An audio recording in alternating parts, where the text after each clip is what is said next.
I have a bumper sticker that I give to my clients.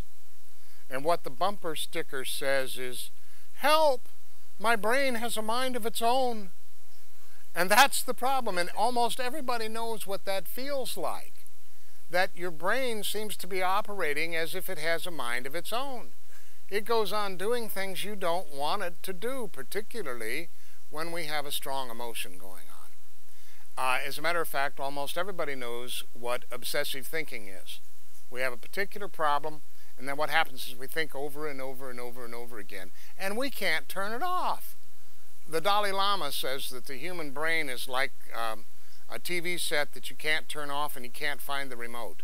Examples. All right, now that is an example of what it is that an awareness of how your emotions actually come into being in that body that you're living in, and having that awareness will help you be in charge of your brain instead of your brain being in charge of you. After all, you own the darn thing. You're the one that should be in charge of it.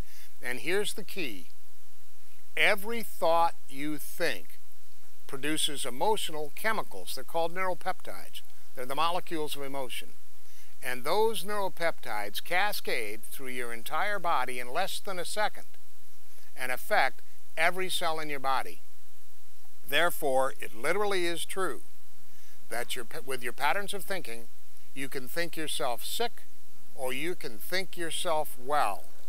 And being in charge of how those neuropeptides are produced is probably the most important thing you can do for personal growth. First thing is you have to have awareness. I tell my clients, install a little alarm bell in your head that goes off every time you have an irrational, emotionally laden thought. And then what you do is you have already created some alternative scripts.